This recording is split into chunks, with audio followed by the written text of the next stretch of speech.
ना तो बेन ले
अभिनंदन है भाई, स्वागत के लिए आगे जाए। अपने धरती पर स्वागत अभिनंदन है।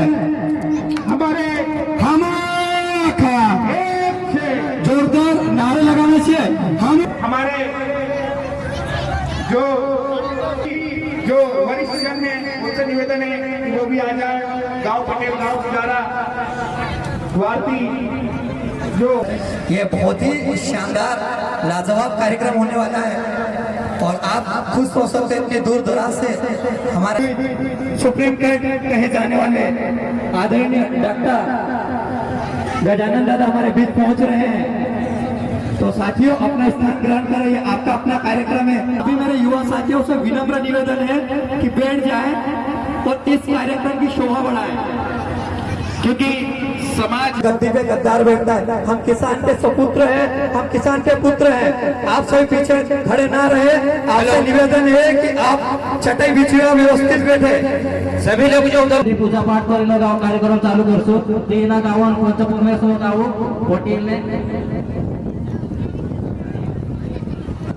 पोटील बाबा ये आए होते 4-5 अपना 10-10चे पैसे चे अवघा साथ रहे पूजा पाठ करले जे आपण अगो कार्यक्रम चालू कर दे। सरपंच महोदय भी आई शुभ आवे। सरपंच साहब के द्वारा जोरदार स्वागत किया गया। जोरदार तालियों से स्वागत करें साथियों। भैया भाई की और भी स्वागत किया गया। जोरदार स्वागत करें तालियों से। वो भी पंडाल में आके बैठ जाए। कार्य हो जाए। आप सभी को पता है कि आदिवासी सुरक्षा परिवार गाँव मेले की ओर से पंपो गंपो सभी लोग सामने आ जाए स्वागत के लिए। साथियों, आदिवासी सुरक्षा यात्रा अपना घर बार छोड़कर समाज को जागरूक करने में लगे ऐसे जुझारू साथियों के लिए जोरदार तालियों से स्वागत किया जाना चाहिए।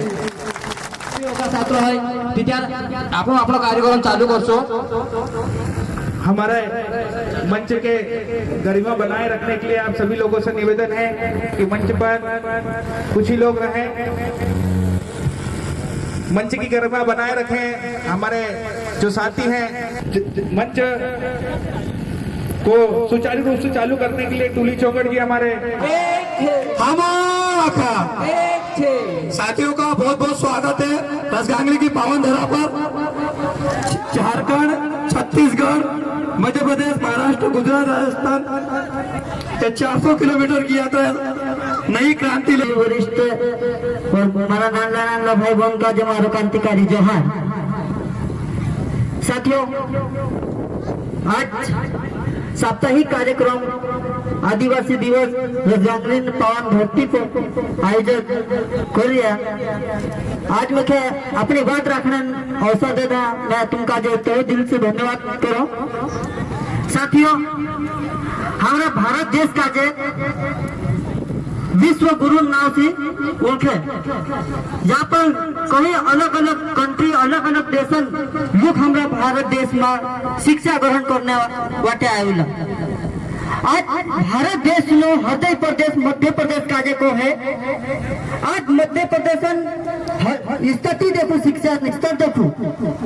आज मैं हमारा बीएससी नर्सिंग ने पूरी अनुवाद करो कि तेरे जीवन में जो 4 साल हो गया एक क्लास में भरना पड़ लियो।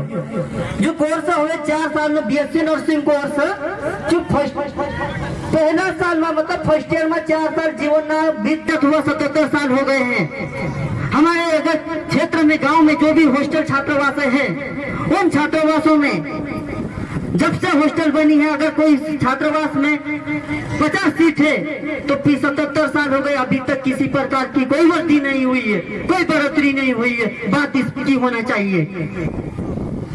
हर साल जनसंख्या हर दिन बढ़ती जा रही है। क्या जनसंख्या यथावत है ऐसी वैसी है? हर साल बढ़ रही ना। तो जनसंख्या की दृष्टि से अगर देखेगा तो हर साल हमारी सीटों में भी वृद्धि होना चाहिए। बात अगर हम लोग आगे करें शिक्षा की तो हम लोगों को शिक्षा के ऊपर जितने भी मेरे सम्मानित साथी लोग हैं जो धरातल से गांव से जुड़े हुए लोग हैं, हमको सबसे हमारी पहली प्राथमिकता ये बनती है कि हमारे गांव को कम से कम हमारे गांव को नहीं देख सकते तो हमारे घर परिवार को जरूर देखो, उनकी शिक्षा स्थिति परिस्थिति को देखो। और हमको जोर देने की जरूरत है कि हमारे जब तक हम शिक्षित नहीं बनेंगे तब तक हम कुछ नहीं कर पाएंगे। बाबा साहब ने एक कहा था कि शिक्षा वो शरीर का दूध है, जो उसे पिएगा वो दहाड़ेगा, जो नहीं पिएगा वो लंबी की तरह आवाज करेगा। आज वही कंडीशन आ गई। आज शिक्षा के अभाव में हमारे जो लोग रह रहे हैं उनको हमको शिक्षा का महत्व समझाना पड़ेगा। हमको घर घर जाके हमारे गांव के जो लोग हैं पढ़े लिखे उनको भी समझाना पड़ेगा, जो नहीं पढ़े लिखे लोग हैं उनको भी बताना पड़ेगा। जब तक हम शिक्षा का महत्व नहीं समझाएंगे। और दूसरी विशेष चीज मैं ये बताना चाहूंगा कि जो मेरे भाई बंधु जो 6 से 14 वर्ष को निःशुल्क बुरिया जी हमेशा नर्सिंग की बात हो या शिक्षा की बात हो हमेशा लड़ते रहते हैं। इनके लिए एक बार जोरदार तालियों से स्वागत कीजिएगा साथियों। हमारे बीच दाऊद गुजरात से यात्रा लेकर पहुंचे और इस पावन धरती रसगांगली की पावन धरा पर पहुंचे। मैं केतन बामनिया जी को आमंत्रित करूंगा, एक बार जोरदार तालियों से उनका स्वागत कीजिएगा। जोहार जोहार जोहार जोहार जोहार जोहार और जोर से यार जोहार बैठे हैं, जोर से बोलो जोहार जोहार जोहार जोहार। जय आदिवासी। इस पावन धरती पर आदिवासी सुरक्षा यात्रा का जो स्वागत किया गया है उस बदल महिला शक्ति और छोटे छोटे बच्चे सभी को मेरा जोहार वंदन। हम लोग रहने वाले गुजरात के हैं। दाहोद गुजरात और मध्य प्रदेश की बॉर्डर पर है, पर ये यात्रा जो है वो हमने झारखंड से निकाली है। झारखंड बिरसा मुंडा का जो गांव है वहीं से ये यात्रा निकाली है। झारखंड से होके हम छत्तीसगढ़ आए, छत्तीसगढ़ से होके हम मध्य प्रदेश में आए। मध्य प्रदेश में अभी आपके सामने है। यहां से जो आगे का रूट है वो मध्य प्रदेश का पूरा ट्राइबल एरिया, धार से रतलाम, रतलाम से झापा, झापा से अलीराजपुर, कुक्सी, बडवानी, बडवानी से होके हम महाराष्ट्र में जाएंगे। महाराष्ट्र पूरा ट्राइबल बेल्ट कवर करेंगे। महाराष्ट्र के बाद फिर हम गुजरात में जाएंगे, गुजरात का पूरा ट्राइबल बेल्ट कवर करेंगे। और फिर उसके बाद हम राजस्थान में जाएंगे। राजस्थान में जाने के बाद फिर राजस्थान और जो गुजरात की जो बॉर्डर है, पाल चितरिया गांव है, वहां पर 1200 आदिवासी अंग्रेजों के समय मारे गए थे। उसी जगह पर ये यात्रा की समाप्ति होगी। झारखंड से लेके यहाँ तक और गुजरात, महाराष्ट्र, राजस्थान तक जितने भी आदिवासी लोग हैं, हम लोग बहुत सारे समुदाय में भी बटे हैं। हर समुदाय की बात करता हूँ, पूरे भारत के आदिवासी समाज की बात करता हूँ, तो इसमें जो हमारी जो वैचारिक क्रांति है, वैचारिक एकीकरण है, और जो हमारी सांस्कृतिक रीति रूढ़ी परंपरा है, वो 80% सेम है।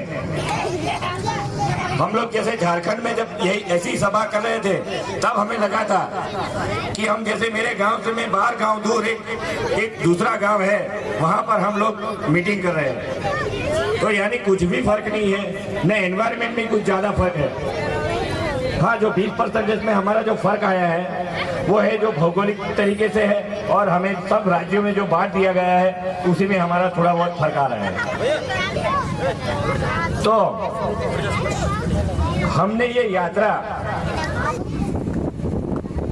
यहाँ पर जितने भी सामाजिक कार्यकर्ता है, जितने जय संगठन से जुड़े हैं, वो कहीं ना कहीं सत्ताधारी लोगों के सामने अपने आदिवासी हक अधिकार के बारे में, जो हमारा संविधान में मिले आदिवासीत्व की एक पहचान है, उसके बारे में हम जहां जहां अपनी आवाज उठाते हैं, तो कहीं ना कहीं हमें कुचला जाता है। कहीं ना कहीं राजनीतिक लोग जो हमें दबा देते हैं। तो ऐसा ही हम लोग 15 साल से गुजरात में कर रहे हैं। अब ये गुजरात में हम लोगों ने बहुत सारे आंदोलन किए हैं, बहुत सारे सत्याग्रह किए हैं, फिर भी हमें जो मिलना चाहिए वो हमें नहीं मिला है।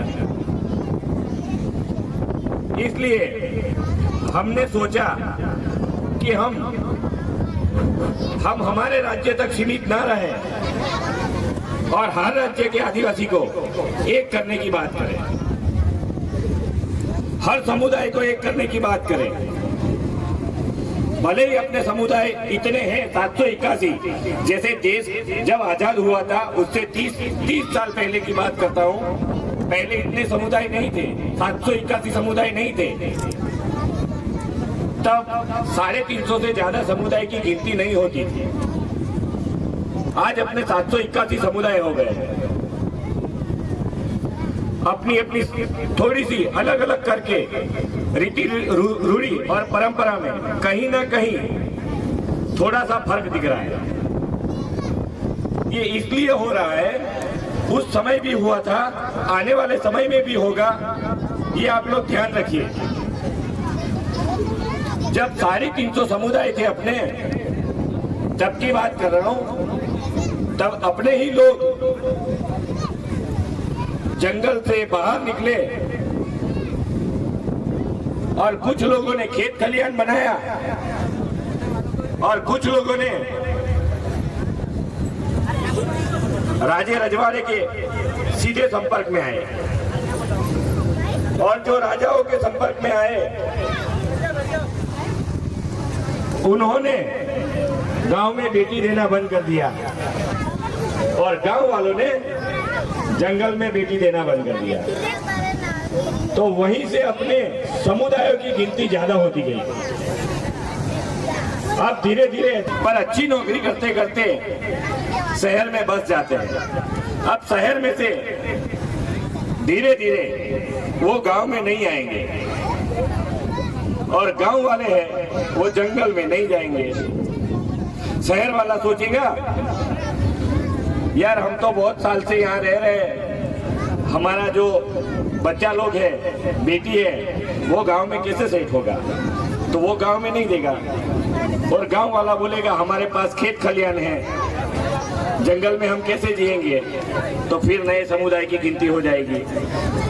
तो ये अब आने वाला वक्त ऐसा है, अब समुदाय, हर समुदाय के हक अधिकार एक है, हर समुदाय की आवाज एक है, क्योंकि हर आदिवासी है। तो इतने समुदायों में बट गए, फिर भी अपने आदिवासी की पहचान है। तो हमें पूरे भारत के आदिवासी को एक होना होगा। एक आवाज बनना होगा। और हम लोग जैसे बाहरी लोगों से जैसे जैसे मिलते जा रहे हैं, वैसे वैसे अपनी पहचान में ये बाहरी लोग की संस्कृति अपने आदिवासीत्व में घुसपैठ हो रही है। वो हम न कभी वैचारिक क्रांति वाली लड़ाई समझ पाए हैं, ना हम सांस्कृतिक लड़ाई समझ पाए हैं। ये दोनों लड़ाई हम नहीं समझ पाए, और ये राजनीतिक वाली लड़ाई तो हम जरा भी नहीं समझ पा रहे हैं। ये तीन बहुत बड़े युद्ध हो रहे हैं अपने समाज के बीच। जो बाहरी लोग आते हैं, जैसे अपने गांव में एक बनिया आया, वो बनिया धीरे धीरे व्यापार करते करते करते करते उसकी जो परंपरा है वो अपने में धीरे धीरे धीरे धीरे वार कर रही है। उनकी जो संस्कृति है वो धीरे धीरे अपने में वार कर रही है। जो बाहर अपने लोग शहर में गए, वो न जाने कौन सी संस्कृति अपने गांव में लाते हैं। तो तीन जो लड़ाई है, एक है अपने विचारों की लड़ाई, वहां पर हमें कहीं ना कहीं जीत हासिल करनी होगी। दूसरा है अपनी जो सांस्कृतिक लड़ाई है, हम लड़ रहे हैं अपने, वो ना किसी राजनीति से जुड़ी है, ना किसी संगठन से जुड़ी है, ना कोई फाउंडेशन से जुड़ी है, ना कोई ट्रस्ट से जुड़ी है। ये सिर्फ और सिर्फ सामाजिक है। हर समुदाय को एक आवाज बने, आदिवासी समाज की एक आवाज बने, इसीलिए हम हर राज्य में निकले हैं। तो ये आखिरी लड़ाई है जो हमारी है, वो राजनीतिक लड़ाई है। आज तक बने जितने भी पक्ष हैं, भले ही हमारा लीडर अच्छा होता है, फिर भी वो भाजपा में जाता है या कांग्रेस में जाता है, तो हम उन्हें लगता है कि हमारा लीडर है, तो हम उन्हें जिता देते हैं। भले ही वोट अपने हैं, पर मैंडेट उनका है, तो वो हमारा लीडर उनका गुलाम हो जाता है।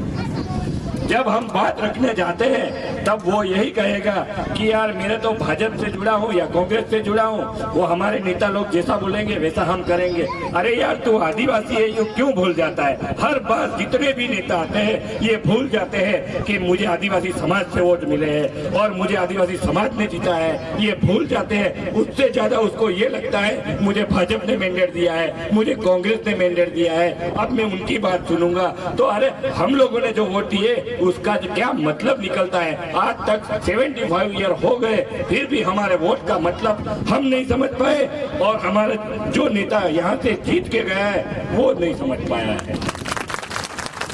तो इसलिए आज समय ऐसा है, जागने की जरूरत है। अभी थोड़े ही महीने में यहाँ पर चुनाव आने वाला है, तो मैं ये मंच से बोल रहा हूँ, यहाँ से एक बंदा ऐसा आगे आने दो, एक बंदा जो अपने जैसे जय संगठन से जुड़े हैं, वो कितने सालों से जो मेहनत कर रहे हैं, समाज को एक करने की बात कर रहे हैं, उसी में से एक बंदा आगे। आप सब लोग इलेक्शन से पहले सिलेक्शन कर दो, यही बंदा आगे जाएगा जो विधानसभा और संसद में आवाज देगा। यही बंदा है जो आदिवासी हक अधिकार के लिए लड़ेगा। अरे यहाँ लड़ेगा तो गुजरात को भी फायदा है, झारखंड को भी फायदा है, मध्य प्रदेश को भी फायदा है, क्योंकि वो लड़ने वाला भारत के संविधान के सामने हक अधिकार की आवाज उठा रहा है। ऐसे बहुत कम शहर देखने को मिले हैं, ऐसे बहुत कम गांव देखने को मिले हैं जहाँ बिरसा मुंडा का स्टेचू ना लगा। यानी समाज जागरूकता जरूर आई है। लगता है हमारे गांव में भी बिरसा मुंडा का स्टेचू होना चाहिए। पर ये तीन जागृति ला दो, वैचारिक क्रांति ला दो, सांस्कृतिक शुद्धिकरण ला दो, राजनीतिक जागरूकता ला दो, यानी जिंदा से जिंदा लोग बिरसा मुंडा हो जाएंगे। जिंदा है जिंदा लोग बिरसा मुंडा हो जाएंगे। एक एक गांव में 10-10 पैदा हो जाएंगे। तब अपने गांव में राजनीतिक, सांस्कृतिक और वैचारिक जागृति आएगी। तो आने वाले समय की जो मांग लेके हम लोग निकले हैं, यही मेरा संदेश है, और ये हमारी आदिवासी सुरक्षा यात्रा का संदेश है। आप लोग इसे गहराई से सोचना, और हम लोग पत्रिका लेके आए हैं, वो भी यहाँ पर सबको देके जाएंगे। तो मेरी बात आपने दिल से सुनी है, तो दिल से आपको धन्यवाद देता हूँ। जोहार जोहार जोहार जोहार जोहार जोहार। जय आदिवासी, जय आदिवासी, जय आदिवासी, जय आदिवासी, जय आदिवासी। जय जोहार का नारा है, भारत देश हमारा है। जय जोहार का नारा है, भारत देश हमारा है। जय जोहार का नारा है, भारत देश हमारा है। सबको मेरा जोहार। जय आदिवासी।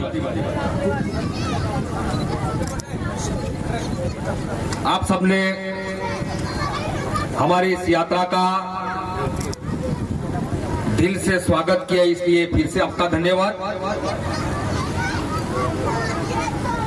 ये यात्रा जिसका नाम आदिवासी सुरक्षा यात्रा है,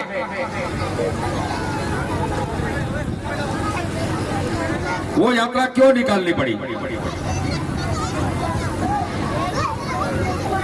इस देश का मालिक,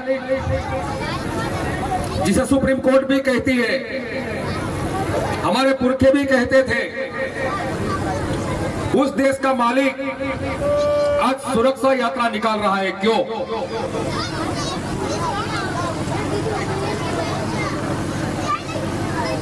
पिछले कई सालों से हम देख रहे हैं इस देश का आदिवासी असुरक्षित महसूस कर रहा है। आए दिन कहीं ना कहीं इस देश में किसी न किसी प्रांत में आदिवासी पर अत्याचार होता हम देख रहे हैं, चाहे वो सीधी वाला उत्तराखंड वाला घटना हो या मणिपुर हमारी बहनों को नंगा घुमाया गया वो हो। और आज जब हम असुरक्षित होने लगे तब हमें लगा कि अपने असुरक्षा का कारण क्या है। तो सबसे पहला कारण जो था वो इस देश के आदिवासियों में एकता नहीं थी, और देश के आदिवासियों में एक लेके निकले। इस देश के आदिवासियों में वैचारिक एकीकरण हो, इस देश के आदिवासी के विचार एक जैसे हो, इस देश के आदिवासी अपने मुद्दों पर एक विचार रखे। हमारा दूसरा संदेश है, इस देश के आदिवासियों में सांस्कृतिक शुद्धिकरण हो, क्योंकि आदिवासी किसी धर्म से नहीं जाना जाता, किसी जाति से नहीं जाना जाता। आदिवासी की पहचान उसकी संस्कृति है, और पिछले कई सालों से हम देख रहे हैं कि आदिवासियों की संस्कृति पर दूसरी संस्कृतियों का आक्रमण हो रहा है, और धीरे धीरे आदिवासी अपनी संस्कृति छोड़ रहा है। जिस दिन आदिवासी अपनी संस्कृति छोड़ेगा उस दिन वो आदिवासी खत्म हो जाएगा। तो ये हमारा दूसरा संदेश देश के आदिवासियों में सांस्कृतिक शुद्धिकरण का है। और हमारा तीसरा खास संदेश जो अपनी इस असुरक्षा से खास जुड़ा हुआ है, वो है सामाजिक जागरूकता और राजनीतिक जागरूकता। तो ये तीन संदेश लेके ये आदिवासी सुरक्षा यात्रा अपने क्रांतिवीर बिरसा मुंडा के गांव उली हाथों से निकली है, जो झारखंड में आया है, और झारखंड से छत्तीसगढ़ यात्रा आई है, छत्तीसगढ़ से मध्य प्रदेश में है, मध्य प्रदेश से महाराष्ट्र जाएगी, महाराष्ट्र से गुजरात, गुजरात से राजस्थान जाएगी। और जैसे केतन भाई ने बताया, वैसे जहां पर 1200 आदिवासियों को मारा गया था, उस जगह पर इस यात्रा का समापन होगा। और ये यात्रा लगभग 4000 किलोमीटर की है और 54 दिन तक चलने वाली है।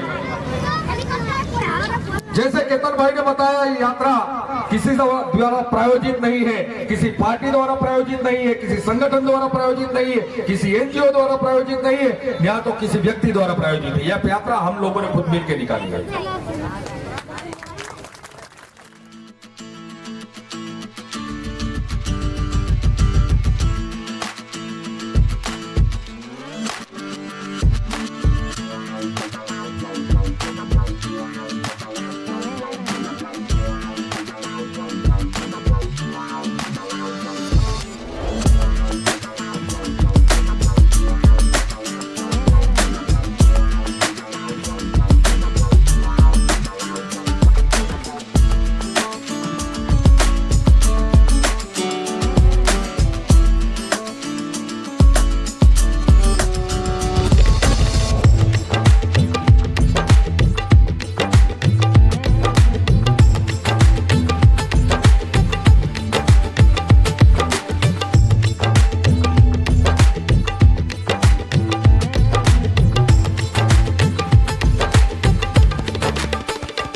कि एक समय था कि हम हमारी 2 वक्त की रोटी अपने खेत में उगाकर खाते थे, कहीं बाजार से कोई चीज नहीं खरीदते थे सिवाय नमक।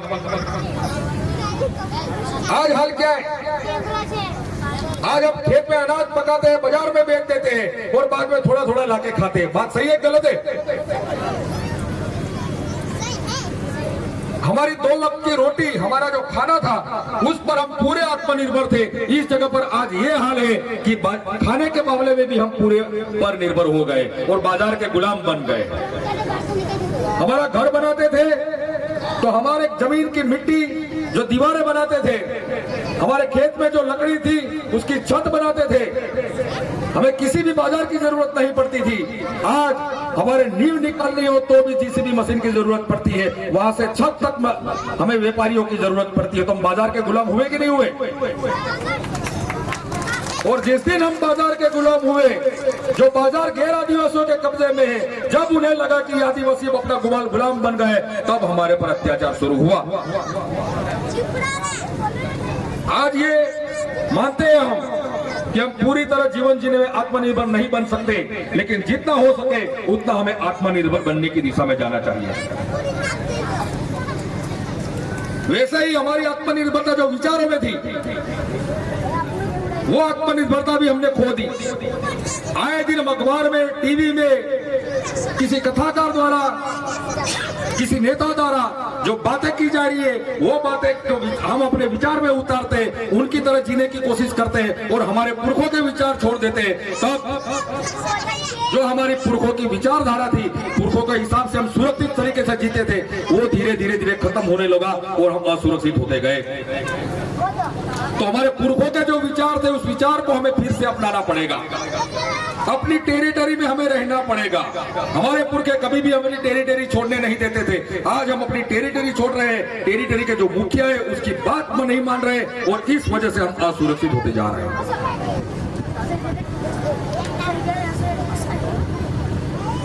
यहाँ है, इसका मतलब कि आदिवासी जागरूक तो हुआ।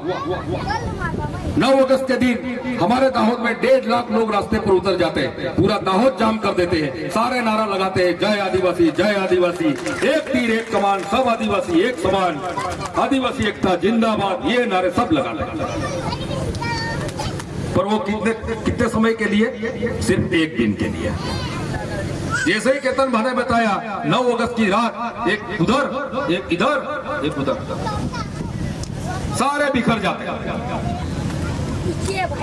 और ये दिखाई देती एकता का कोई परिणाम हमें नहीं मिल रहा है। और ये 9 अगस्त विश्व आदिवासी दिवस ये पहली बार नहीं मनाया गया है। इस धामधूम से मनाने की शुरुआत लगभग 7-8 साल से हुई थी, फिर भी आज हमें परिणाम नहीं मिल रहा है। उसकी वजह यह है कि हमारी सामाजिक जागृति को हम राजनीतिक जागृति में पलट नहीं सके। एक समय पर इस देश पर राज करने वाला आदिवासी आज जो शासन कर रहे हैं उसका गुलाम बन के बैठा है। हमारा अगर एक घर में 5 वोट है, 1 वोट कांग्रेस को जाता है, एक भाजपा को जाता है, एक आम आदमी को जाता है, एक निर्दलीय को जाता है और कहीं जाते हैं, और हमारे वोट अलग अलग बढ़ रहे हैं। और हमारी ये कमजोरी, ये जो पार्टियां गैर आदिवासी लोग चला रहे हैं, चाहे कांग्रेस हो, भाजपा हो, आम आदमी हो, उनको पता है कि आदिवासी एक साथ वोट नहीं कर सकता, इसलिए वो इसका फायदा उठाकर हमें अलग अलग दलों में बांटकर राज कर रहा है। तो अब आज हमें हमारी जो सामाजिक जागृति है, इस जागृति को राजनीति में जागृति में पलटने का वक्त आ गया है और हम ये संदेश लेके निकले कि आने वाले समय में हमारे समाज में जो जागृति है, वो जागृति राजनीति में पलटे और जो बरसों पहले, सदियों पहले जो इस धरती पर आदिवासी राज करते थे, वैसे ही राज करने लगे। मेरा एक आपसे सवाल है, 1950 में मध्य प्रदेश बना और 1950 में मध्य प्रदेश के दिया हमारा भला कर रही है करके, फिर भाजपा आई, वो भी भाई कांग्रेस ने आपका इतना नुकसान किया, हम भला करने का करेंगे वो बोलने लगी, हमने उसको भी वोट दिया। लेकिन हुआ क्या, यहाँ से जिसको हम विधायक चुन के जब भेजते हैं, जैसे ही उसका रिजल्ट आता है उसी दिन वो पार्टी का गुलाम बन जाता है, पार्टी जैसे कहती है वैसा ही करता है। वोट हमारे और हुक्म उसका मानता है। और आज तक का इतिहास है कि आदिवासी के हित की बात अगर किसी भी पार्टी के सामने करेगा अपना नेता, तो वो पार्टी उसको खारिज कर देगी, बोलेगी हम जैसा जितना कहते हैं उतना ही करो, बाकी चुपचाप बैठो, नहीं तो टिकट नहीं मिलेगा। और वो टिकट के डर से पार्टी की गुलामी करता रहता है। अब वक्त आ गया है कि हमें ये जो स्थिति है उस स्थिति को बदलना पड़ेगा। और ये ऐसा नहीं होगा 1 साल में, 5 साल में नहीं होगा, उसकी तैयारी अभी से करनी पड़ेगी। और आज से तैयारी करोगे तो आने वाले 10 साल में ये स्थिति आप ला सकते हो। 10 साल बाद मध्य प्रदेश में आदिवासी मुख्यमंत्री को बिठा भी सकते हो।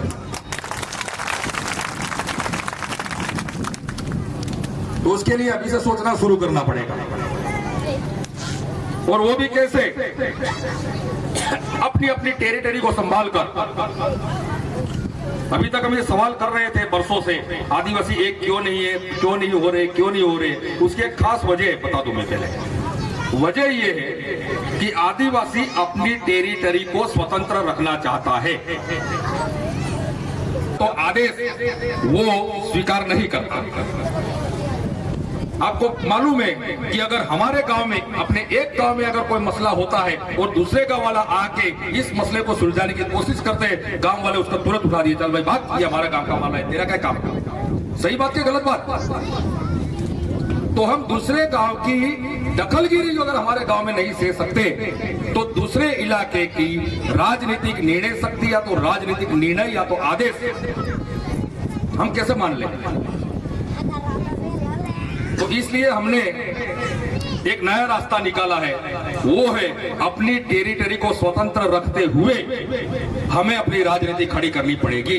अगर आपका मध्य प्रदेश है तो मध्य प्रदेश की टेरिटरी अपनी है, और उस टेरिटरी में दूसरे किसी भी स्टेट के आदिवासी संगठनों की या राजनीतिक पार्टी की दखलगिरी भी नहीं होगी। मध्य प्रदेश की खुद की राजनीति आदिवासियों की होनी चाहिए।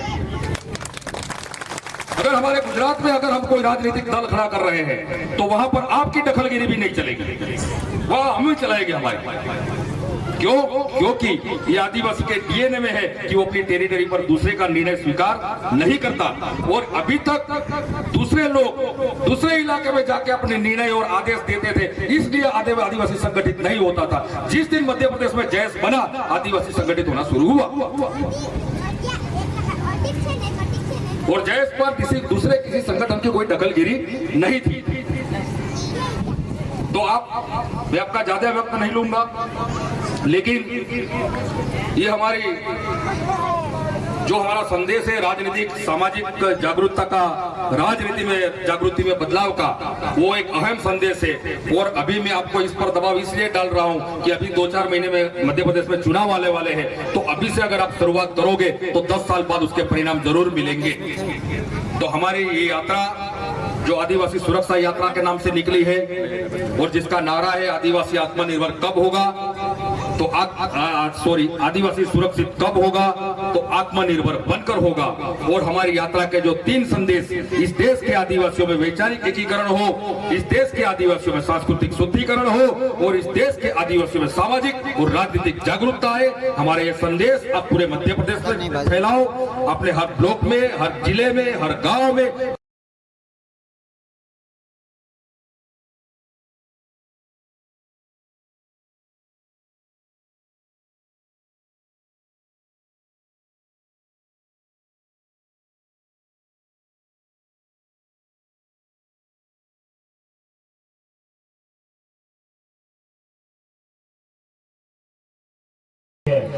जो एक मिट्टी पूरे भारत के राज्यों में हर जगह पर, हर गांव जाएगी।